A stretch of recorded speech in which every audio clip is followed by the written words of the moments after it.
Morning. Yes. Okay. Um, our talk for today is by Billie on the fruits of centering prayer. Originally, the talk was supposed to be God is love, but Conchitina's talk beautifully covered that. So it seemed more appropriate to go to fruits and gifts of centering prayer. After Billie finishes her PowerPoint presentation, we have four sharers, all of whom are members of Contemplative Outreach Philippines. So first we will have Miren, who will talk about fruits in the field of service. Then we'll have Marielle, who will talk about the fruits in her relationship with God.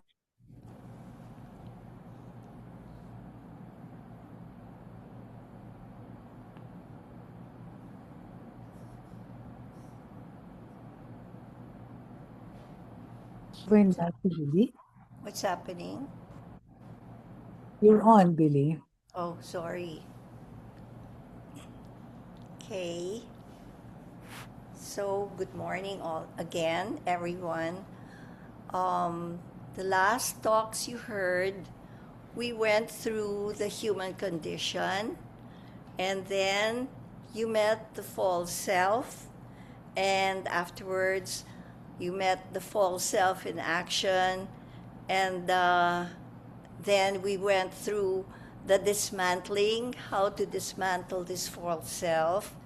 And today we're going to talk about the fruits. Okay, so let's begin. Okay, daily life is the arena where we experience the fruits. We do not experience the fruits during the prayer. Okay, so don't expect you'll feel any fruits or experience any fruits while doing the prayer. It is in daily life that you will experience these fruits. Meaning, are you becoming more loving? Are you becoming more patient? If, for example, this was Father Keating's example, if, for example, you fight or get angry or get upset with your children or whoever, if there's a particular person in your life who upsets you 20 times a day, after doing centering prayer, it'll go down to 19 times a day. And then maybe after a week or so, it'll go down to 18, and then maybe 15, and so on. Okay?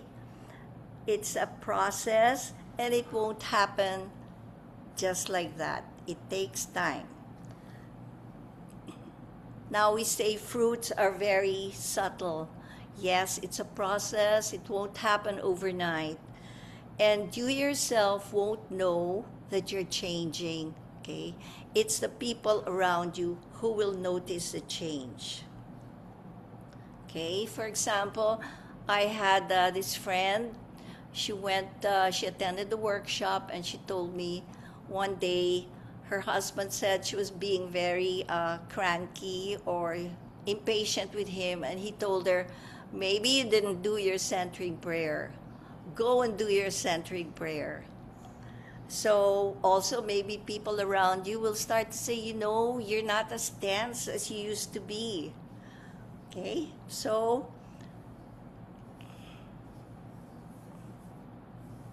next. Who will notice a change? Yes, it's the people around you. And when you change, I think automatically the people around you will also begin to change. Okay? But the fruits are the best gauge of how you're doing in this prayer.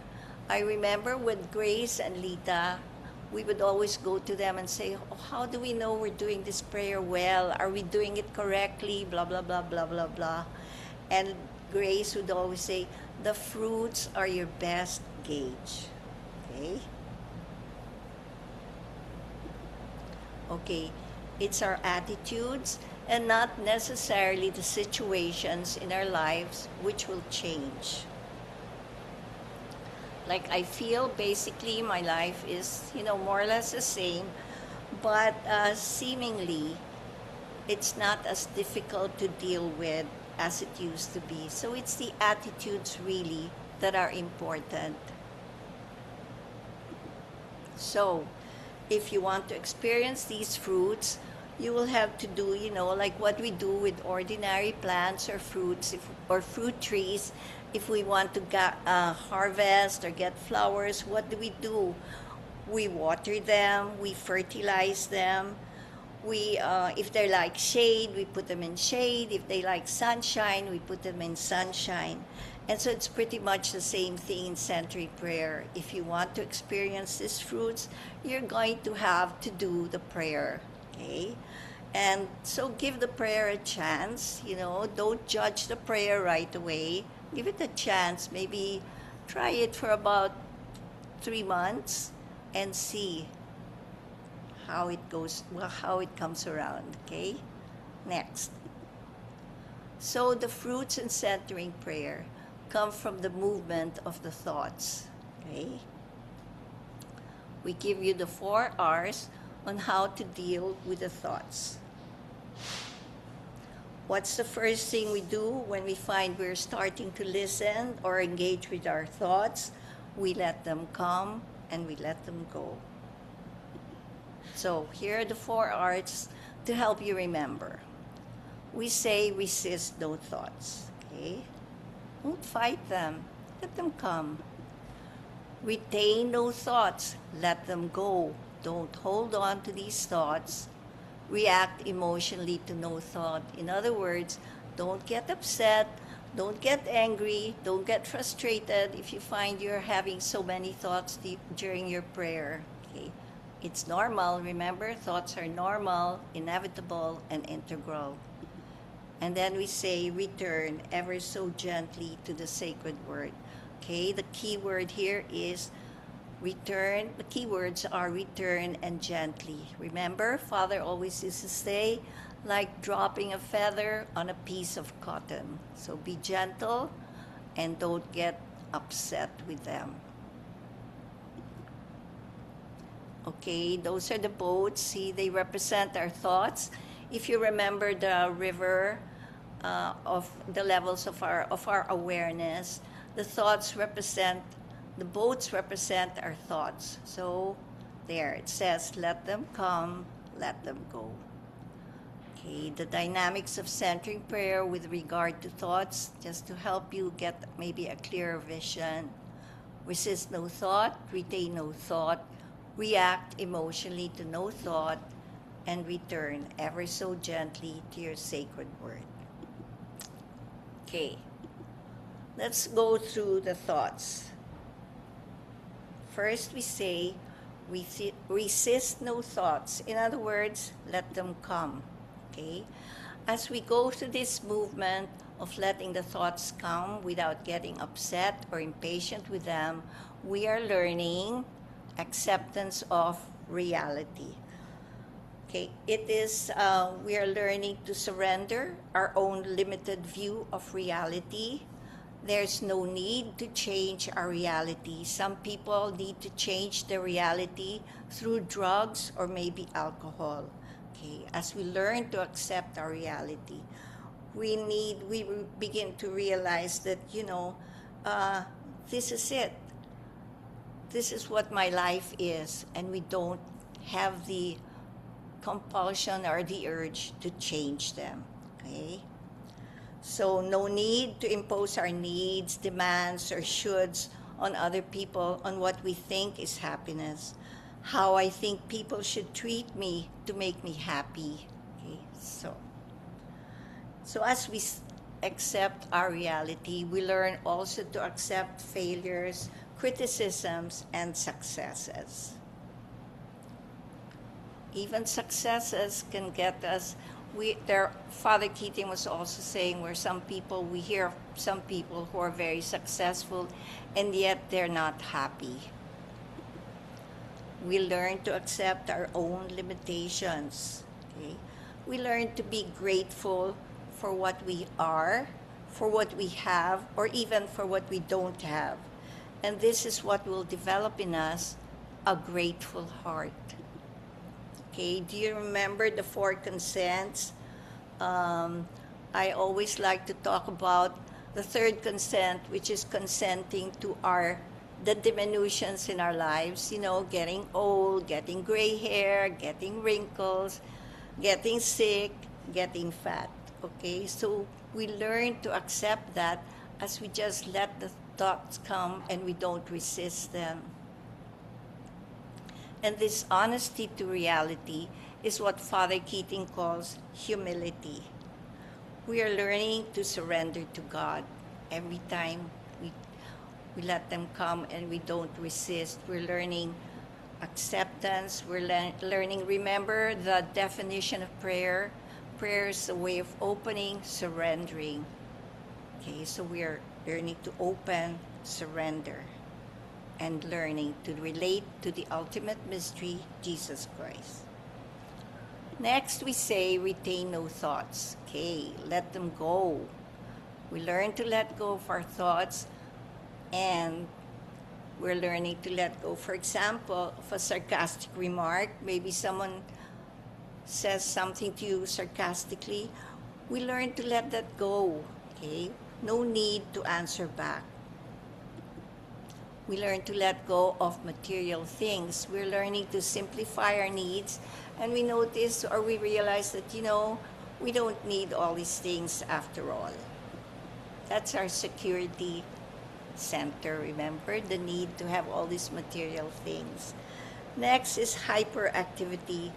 That means some people need to do something all the time just to show that, I'm worthwhile, I'm important, I need to be doing this all the time, I need to be right all the time. Okay, this is, I think this addresses our energy center of power and control. Then overdependence of self. Okay, this is Father Carl Arico's favorite. He always says, you don't have to be a superman or a superwoman. You don't have to be the fourth person of the Blessed Trinity. And then we learn to let go of mindsets, okay?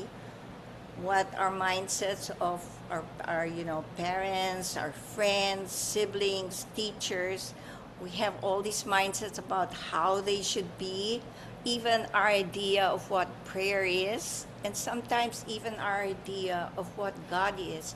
We have this mindset about how God is and how He should be with us.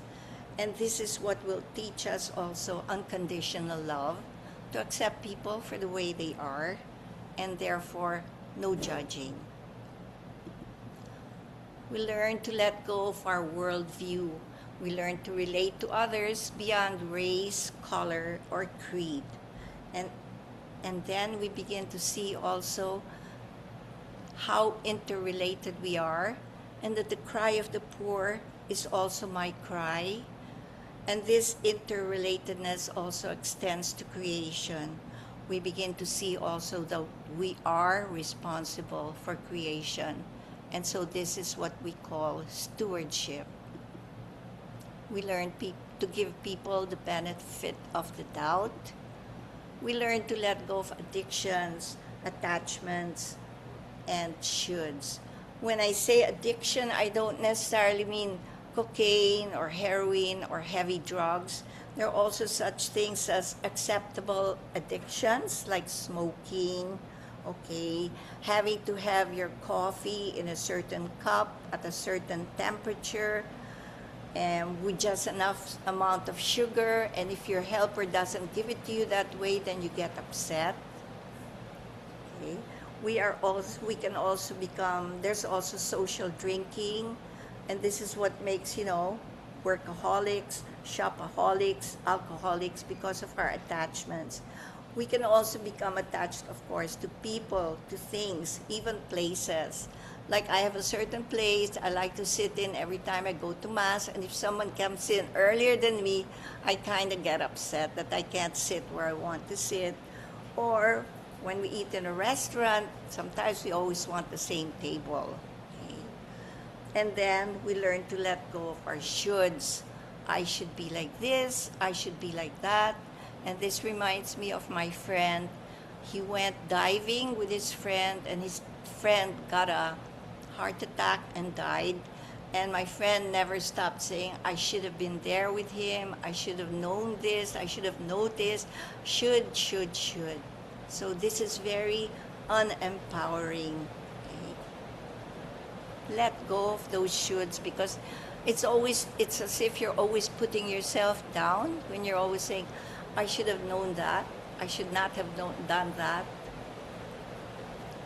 And then we learn to let go of our self-image. What I want people to think of me, what I think I should be, all of that, we learn to let go of that. And then we say again, let them come, let them go. In other words, we are being in the now. Now is God's time, and therefore that is true holiness. When we're in the now, when we let them come, the thoughts, we don't anticipate them. And then when we let them go, we don't chase after them also. Instead, we're learning to just be in the present. We learn to be present to everything and everyone, to be there for everyone. And this is the loving thing to do. You may think that, oh, now's the time for me to do my centering prayer. And then a friend calls and you get, and then you're thinking, oh no, I'm supposed to do my centering prayer. But now is not the time to do your centering prayer. Now is the time to be with your friend and listen to your friend who needs you. So this is teaching you to be present to everyone and even to yourself. So for the moment when you're being with your friend, that is your prayer. Okay? That is the loving thing to do. I remember Grace always says that when you don't know what to do, always ask yourself, what's the loving thing to do? See? God's time is now. So you're in true holiness when you're in the now. You're not anticipating the thoughts. You're not plagued by the thoughts or haunted by the thoughts and plagued by the future. So even if it's the most ordinary thing, if it's time for you to cook, then that's where you should be. Or if it's time to take care of your baby, that is your prayer of the day, for the day. Okay? So now is where we need to do. Then we say react emotionally to no thoughts.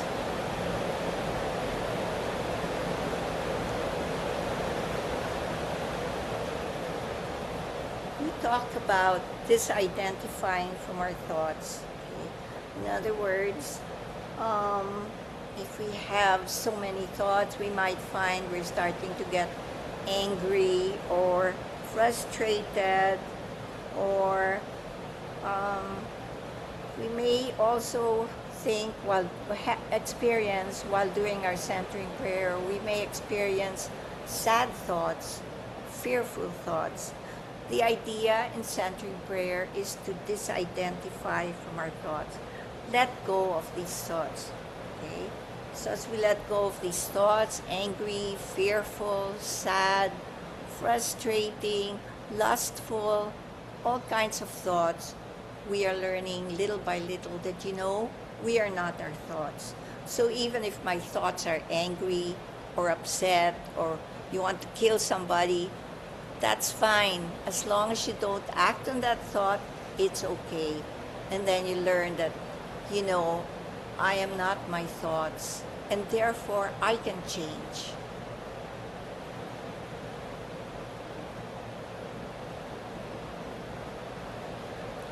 And then we have spiritual poise.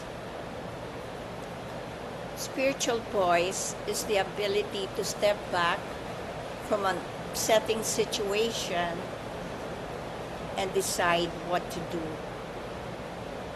See what happens if you react right away when someone upsets you, then it's your emotions that are pushing you around. I remember once Lita and I were going to give a workshop in Tagaytay, And her driver, I don't know if you remember, Moises, was late. And as Lita was getting more and more antsy about it, Moises finally came. And then I was waiting for her to what is she gonna do to Moises? And then she said, okay, we're gonna go first to Tagaytay. We have to give our workshop. I can't get angry now, so I'll get angry tomorrow. I'll talk to Moises tomorrow. And of course, what happens there is that by the time she'd finish giving the workshop the next day, all those angry or upset emotions had already gone out of her. No more, and the energies of anger or frustration were gone. Just let go. And she was able to talk to him from reason and not from emotion. So it's reason. Can I be heard? Chicky, can I be heard? It's like I can't hear myself so well. And rain is so strong. Okay, thank you. Um, Good. Okay. So let's say someone says something mean to you or something embarrassing to you. If spiritual voice is being able to decide, okay, am I going to answer this person back now or later? Okay, I'm too angry. I may say something that I'll be sorry for, so I'll just step back and not say anything. And so reason then will be the one who will be pushing you and not your emotion. Sometimes people say also it's like counting to 10. By the time you've counted to 10, all these energies would have been released. Then we say, return ever so gently to your sacred word. Okay? As you keep going back to your sacred word over and over, what do you think you are learning? What do you think you are developing? Okay, we're learning to develop patience, perseverance, and then humility and forgiveness. That will also develop in you, meaning every time you go back to your sacred word, you're realizing that, oh my God, it's not so easy to just let these thoughts go after all. So that takes that's a realization also that I'm not very good at letting go of things after all. And this also teach you forgiveness. Love is not proud. Love does not bear grudges. And teaches us to be gentle, meaning gentleness from inside out, over time moves outward and becomes the way we caress a cheek or maybe a slight smile while greeting a passerby, or maybe someone who's serving us, a gentle thank you. We learn detachment. Our favorite definition of detachment is the ability to accept what there is and to be able to let go when we no longer have it. So if you have it, enjoy it, make use of it. But if one day God should say, oh, can I have that please? To be able to let go at a moment's notice. That is detachment. Another fruit here is a deepening of all kinds of prayers.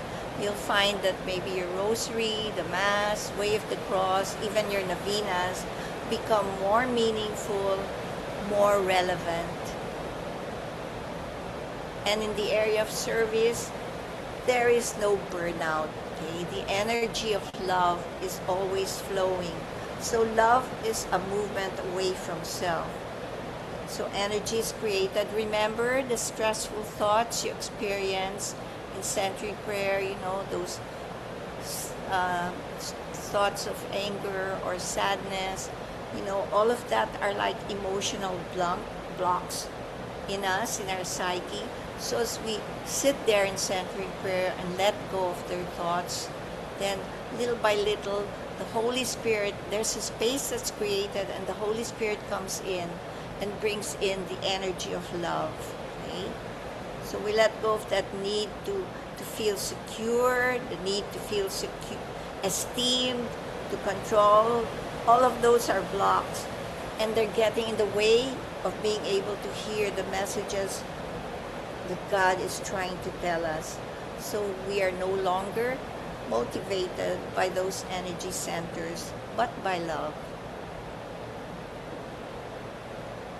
We will have another fruit is a development of 2 levels of awareness. Okay? You will find that you'll be able to do your centering prayer even if you can't find a quiet place. Maybe in the beginning, we needed to find a really quiet place because it was hard to just sit still. But as you get better in this prayer, you learn, you develop 2 levels of awareness. So even if it's noisy, you'll still be able to do your centering prayer. Another fruit is a taste for inner silence. Okay? We develop the ability to wait upon God in silence, in darkness. We're actually enjoying the silence. In other words, we're learning to relate to God and to talk to Him in His own language. Remember, silence is God's first language. Okay, Father Keating always wants to remind us the spiritual journey is a story of ups and downs. And most of all, one of the most beautiful fruits of centering prayer is an awareness of my own basic goodness as a result of sitting in the inner room. We begin to realize what it means to be made in God's image and likeness. If God loves me, I must be lovable. So remember, the river and the different levels of awareness. When we're doing centering prayer, we slip into the spiritual level of attentiveness. And I was saying that's where all the values of the gospel are: peace, joy, compassion, hope, stillness. All the values are in there, in that level of awareness. And when we're there, it's like we're marinating in God's love. Those are all the values that we're starting to take or starting to absorb. I say marinating because if you think about when you're going to cook adobo or something, you get a piece of chicken, you marinate it in vinegar, soy sauce, bay leaf, garlic, peppercorns, and the next day, the chicken is no longer bland. Instead, it has taken on already the flavors of the garlic, the soy sauce, and the vinegar. Okay, so it's the same way. We're just sitting there every day, twice a day, in that level of awareness, in that deep level of awareness, absorbing all these values of the gospel. And little by little, that is when your awareness of your own basic goodness comes to you. Because it is there, not only we begin to realize that not only did God create us in His own image and likeness, but He dwells in us. He's the ground of our being, the center of our gravity. So it may happen also when you're experiencing this peace that God has allowed you a taste of His presence. And that again is enough to bring me to the realization that, hey, if God loves me, I must be worth something. So our true selves begin to shine. Okay?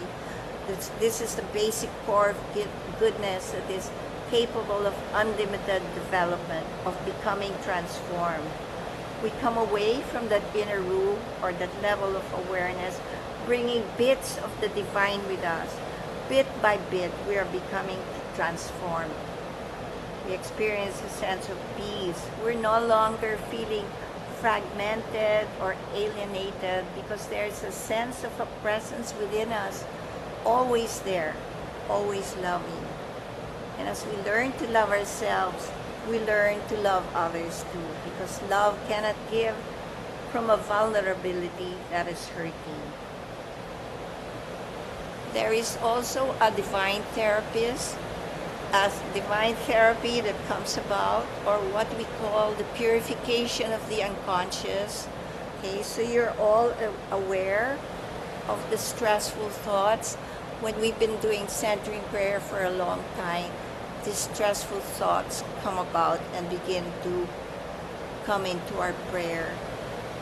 Now, it's very important for you to remember thoughts are normal, integral, and part of the prayer. This is why thoughts are integral to the prayer. They contain what needs to be healed, and it is in the silence that the healing takes place. So we are constantly being healed.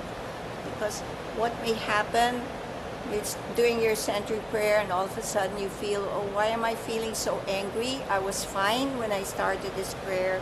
So what could be happening there is the Holy Spirit is starting to what we call unload all these traumas that we shove down deep into our unconscious, because maybe things happened to us when we were too young, we didn't understand, we had no one to talk to, we couldn't articulate, maybe we were hurt by a loved one, someone we trusted.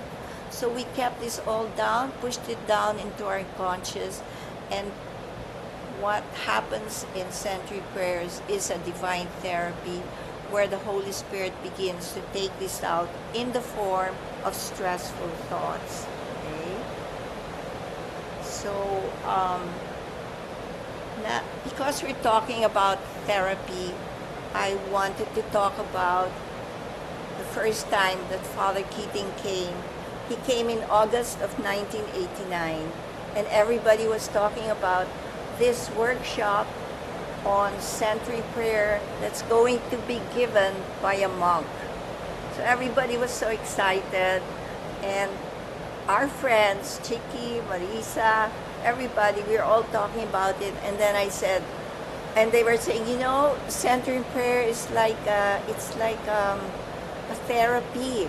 And I said, no, I don't want to do anything anymore with therapists. And then somebody said, no, you don't understand. It's not just ordinary therapy. It's divine therapy. God is your therapist. And so when I heard that, I said, okay, that sounds, I can do that. So I agreed. This was a time when I was deep in depression. So the next day, when my friends came to pick me up, to bring me to Father Keating to listen to him talk, they found me in bed, and I said I didn't want to go anymore.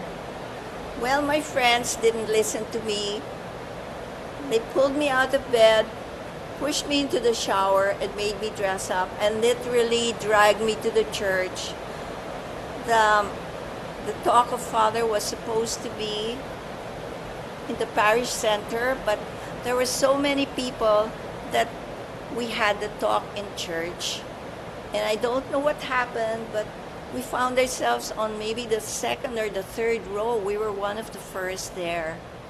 And then when Father Keating finally came, I just saw him, I took a look at him, and all the tears just started coming down my face. And I remember hearing Chicky say, should we take her out of the church? And I said, no, I'll behave. And so Father Keating greeted us and started to say something. And then he began to teach us century prayer. And he said, all right, here are the guidelines. Guideline number 1, choose a sacred word that is a symbol of your intention to consent to God's presence and action. Guideline number 2, sitting comfortably, settle briefly, with eyes closed, and silently introduce the sacred word, which is a symbol of your intention. I didn't hear anything anymore. When I heard him say, sitting comfortably, settled briefly with eyes closed, I closed my eyes. And right away, I felt this overwhelming peace, this love. I couldn't understand what it was. I just could think, I'm home.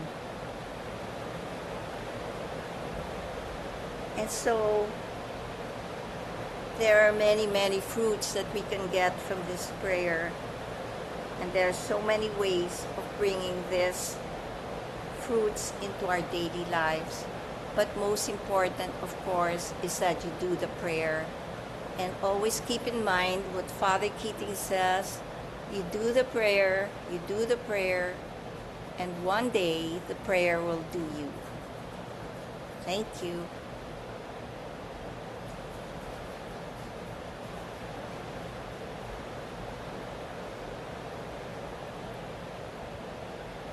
Oops. Thank you, Billy. Thank you. I hope you heard something. Anybody with questions? I couldn't hear myself. It's so loud. The rain is so strong.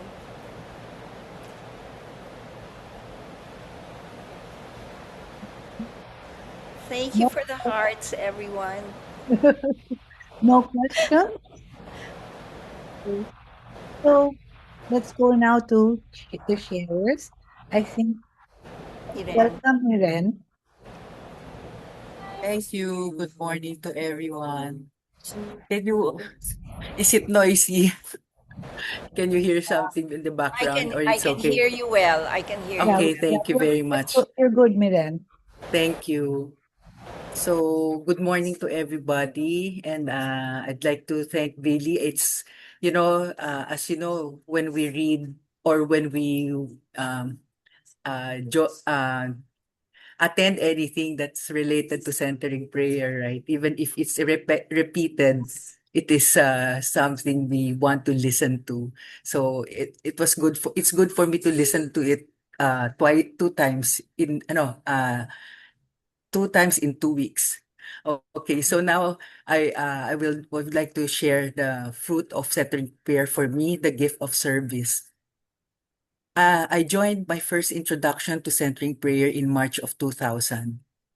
I lost my mom in 1998. I missed her so much, but I think I was not able to grieve fully as I immersed myself in my job. Then, to make matters worse, I lost my job by the end of 1999. Being single and without a child, I realized my job became my source of identity. When I lost that, I felt like a big fat zero.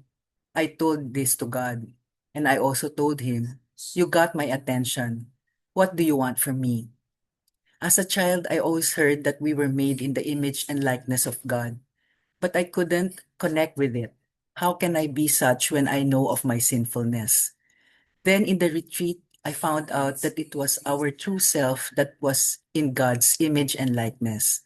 I told God, I want to see my true self, the one that truly mirrors you. Hence, I committed myself to centering prayer for 1 year, for that timing of 1 year. After 1 year, I attended another Intro to Centering Prayer retreat. Yes, I was so enamored by centering prayer. And in one reflection period, I looked back on my notes the first year. I saw that things that bothered me during that first year did not bother me as much anymore. Wow, I felt centering prayer was truly magical. And I only noticed it because I had notes from the previous year. Otherwise, I would have missed it. And after that, I committed myself to the prayer. Later, I became more active in COP and co-headed the socials committee with Rita Go. As part of the service leadership team, Lita would have one-on-one sessions with us. One lunch meeting, I remember Lita asking me, "Miren, so what is your prayer?" My reply, "Lord, that I may see." These were the words of Bartimaeus, the blind beggar. What did I want to see? I wanted to know what God had in store for me. To be honest, I did not know my purpose in life. I felt like I was just cruising along, but for how long? What did God want from me? Where and how will I find meaning in my life? After my mom died, one of my realizations was that nobody in our family was involved in any kind of service. I was only involved with my own life. The first thing I did was to volunteer in our church choir. I also became one of the officers in our alumni association. Both were very fulfilling in terms of having something to pour my energies into. I gained a lot of new friends. Serving in the choir was particularly fulfilling because I met a lot of young friends. They became like the children that I did not have. In 2007, after I left my corporate job, I decided to attend a course on counseling. I felt that it was something I should do because a lot of young people came to me as like an older sister or maybe like a mother. I was afraid I might be hurting them because I lacked training. This is funny because 1 week into the course, our professor, Father Ruben Tonseco, the brother of Lita, told us that we cannot do counseling for family and friends. So what was I doing there? However, I decided just to push through with it. I had a hard time with my studies. It was almost 25 years since college.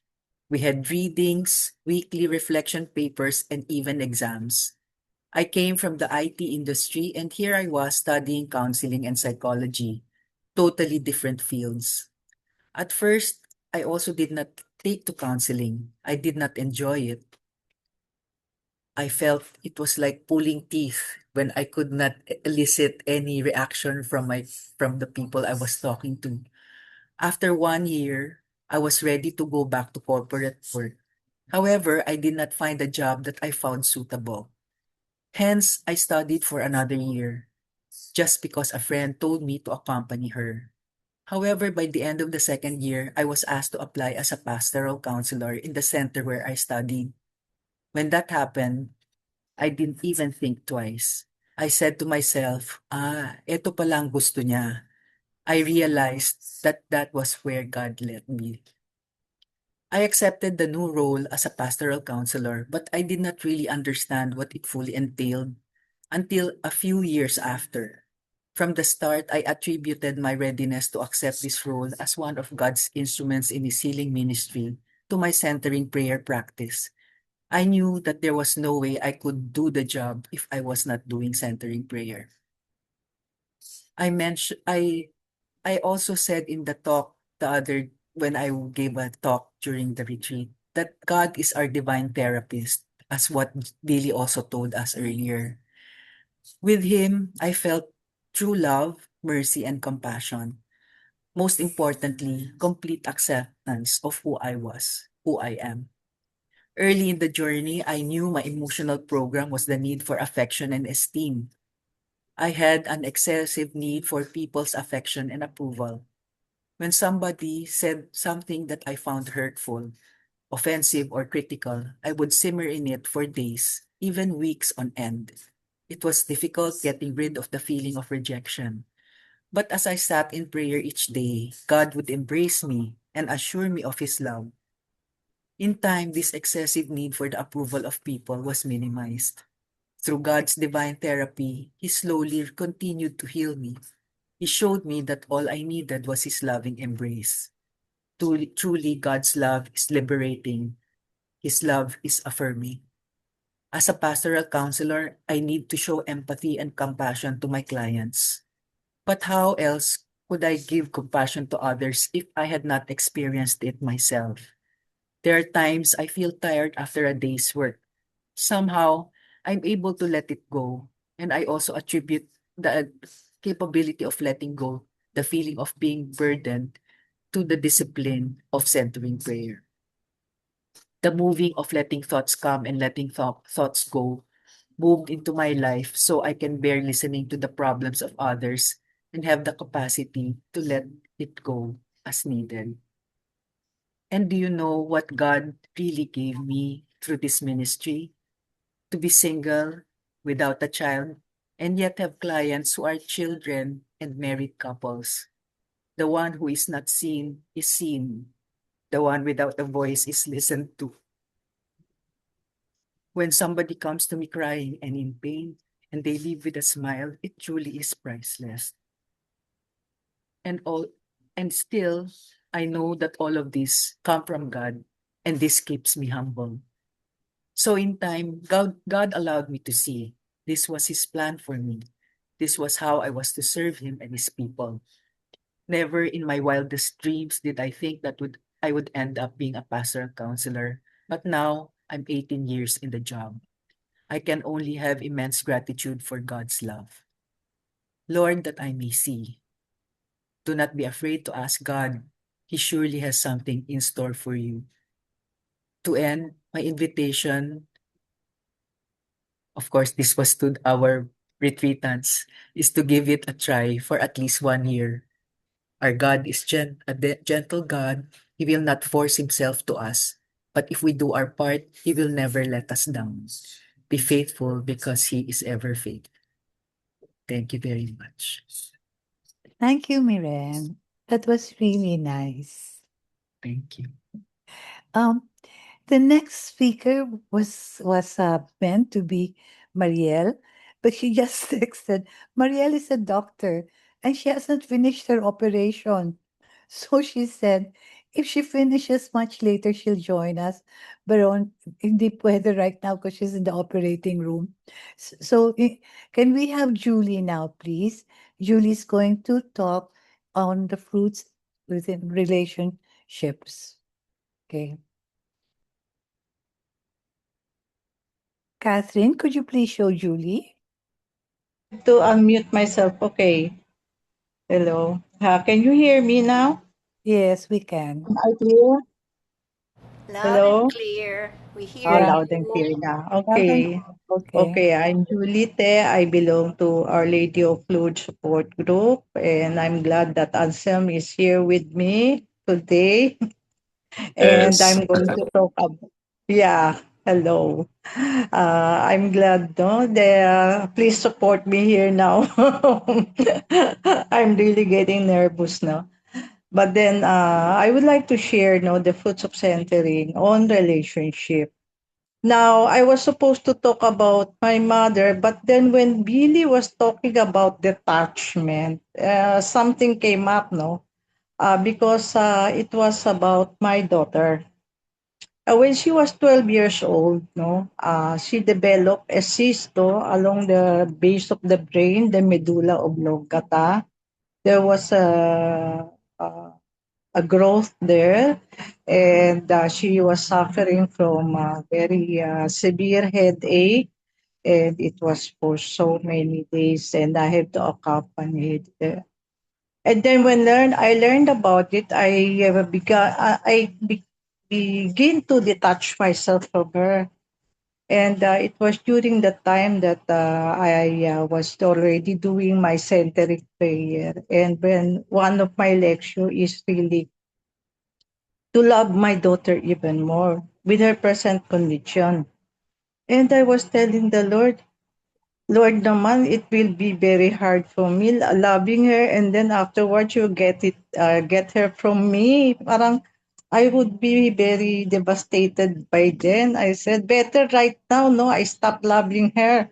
And then I still go on, no, bringing her to the doctor, treating her, and doing the things that I should do as a mother. But then, well, good na muna yung love. No more love muna. Parang I was really bargaining with the Lord about.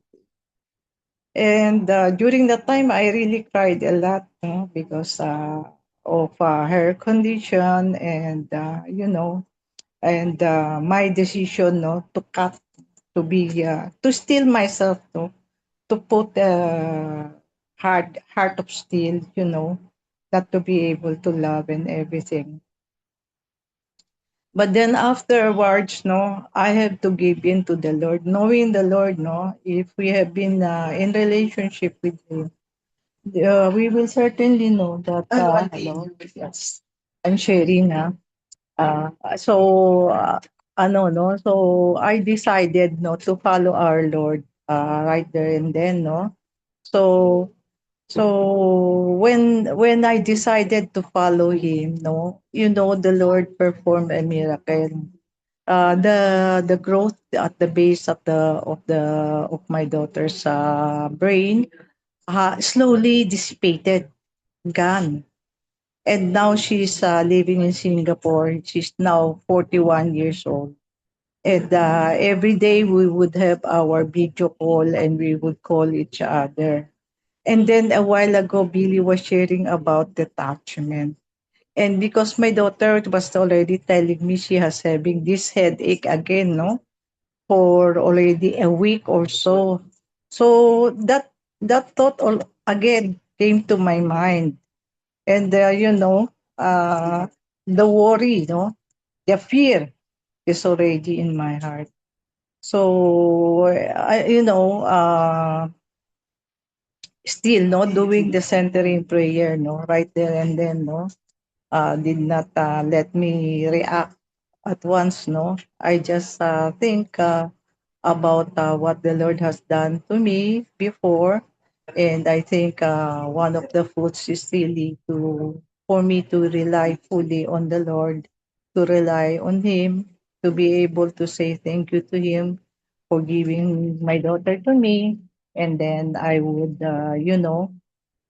still love her. And then if ever he would decide to take her from me, then that's the time. Although I would not say that it would be easy for me, but then, uh, with doing the centering prayer faithfully, I know the Lord will tide me over. No? And then I go now to the relationship with my mother. Before kasi, every time, no, I would meet with my mother, she would try to convert me to Buddhism because she's a very devout Buddhist and she has already a very high position as in that Buddhist organization. So she would like to convert me. And every time we would meet, we would really have an altercation and we would end up, separating and having bitterness over with each other. And then, doing this centering prayer, I had this lecture, no, of really visiting my mother because during that time I was already married for like 18 years already. So I decided, okay, my mom called me up, so I have to go and see her. And she said she had a problem.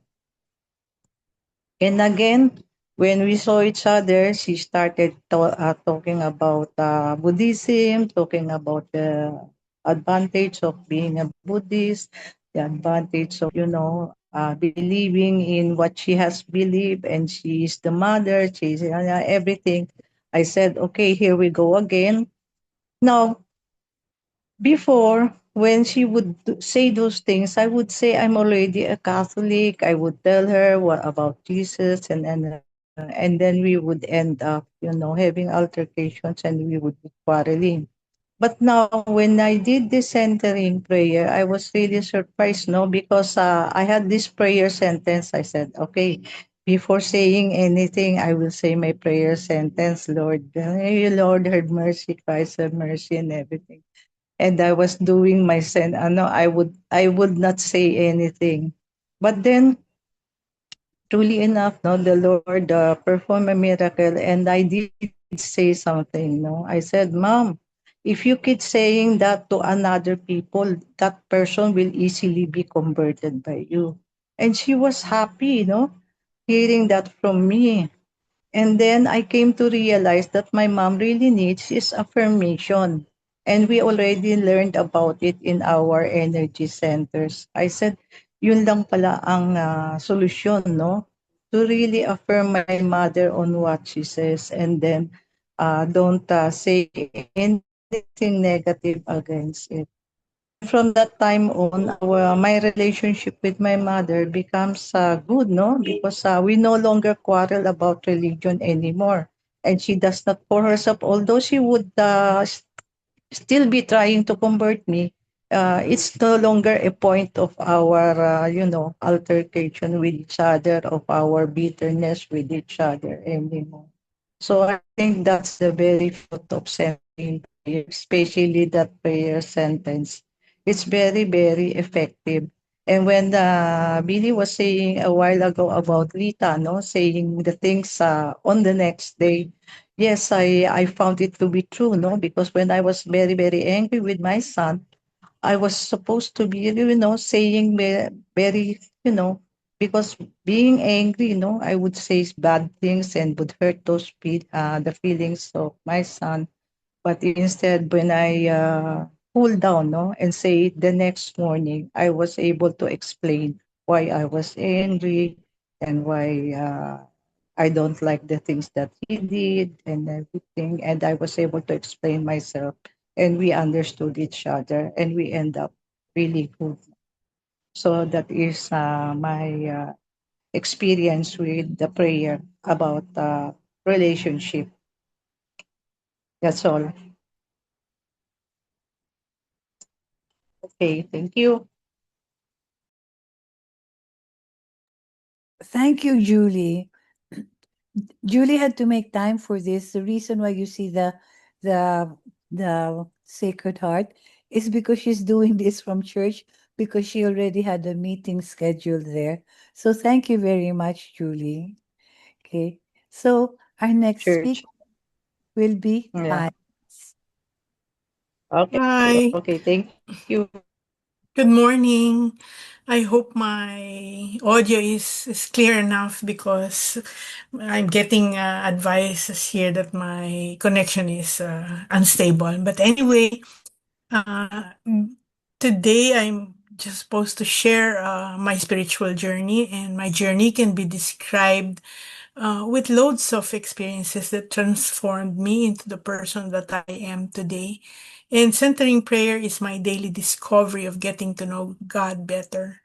The prayer, which is a growing relationship with God, is also opening avenues um, of discoveries of my own understanding of myself, my behavior, and that of others. My latest experience of God is my latest health challenge. I'm diabetic. However, due to many years of diabetes, I was advised that my kidneys need more care than it will require, and this will require a complete change in lifestyle and mindset. What we used to enjoy in the past in terms of food that we eat, activity, stress level, etc., had to be managed. I have to stop working and focus on my health and recovery. It made me feel sad. I was sharing during last week's retreat that, yeah, I was shocked, of course, and I felt um, disconnected for a while. It also made me, I think, the most significant emotion that I felt was feeling less relevant. I see myself as not being useful the way I used to be. The sad part is I'm also an overthinker. So everything I do, I have to have an explanation for it. So I was very bothered by this shift, by this change, and had to deal with that feeling of not being relevant.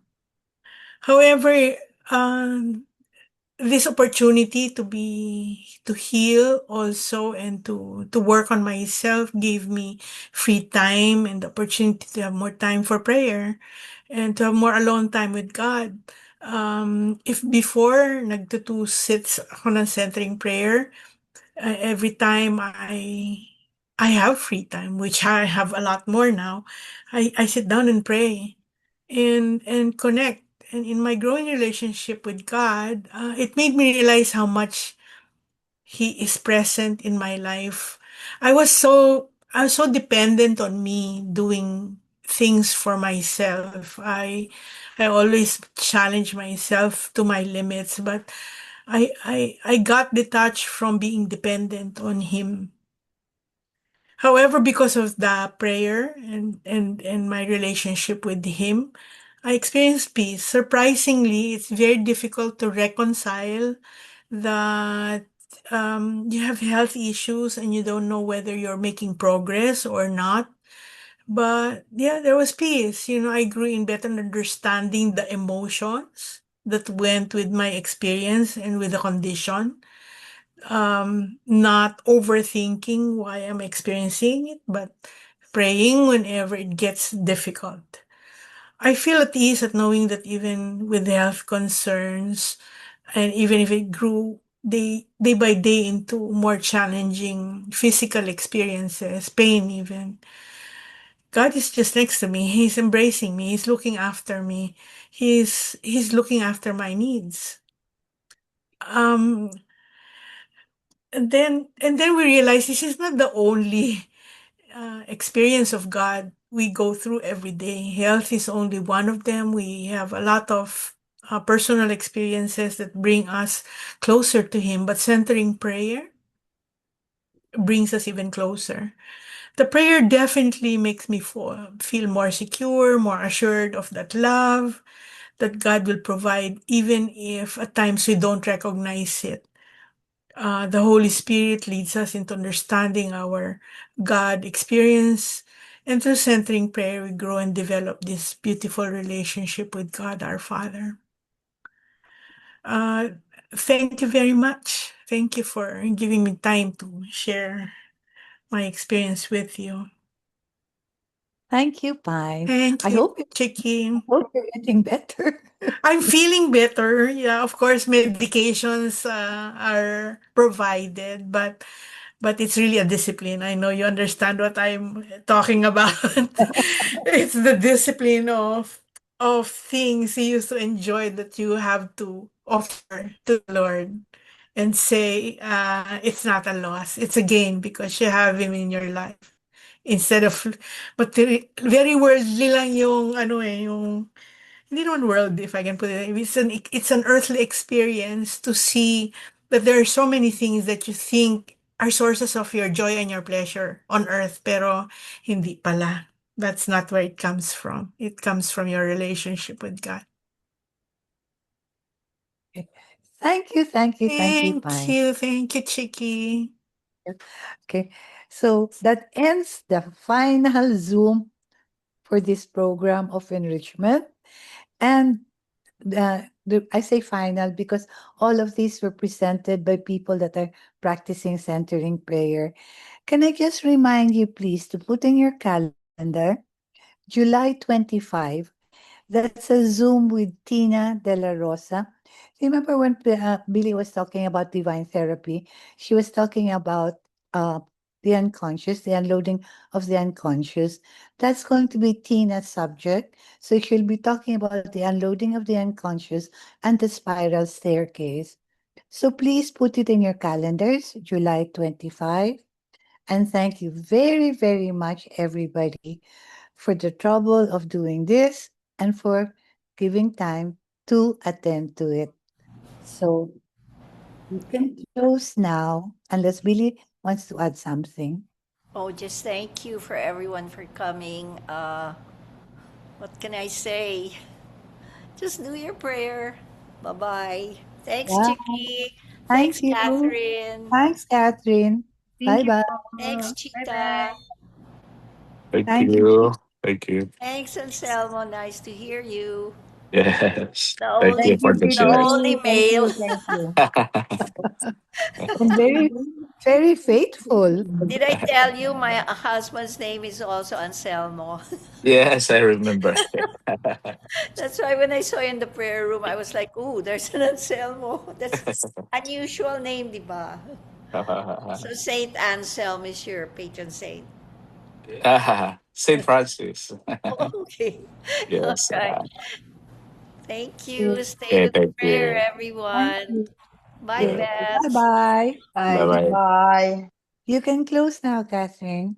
Thank Thank you, you po. Catherine. Thank you Thanks, very, thank you Thank very you. much. Thank you po.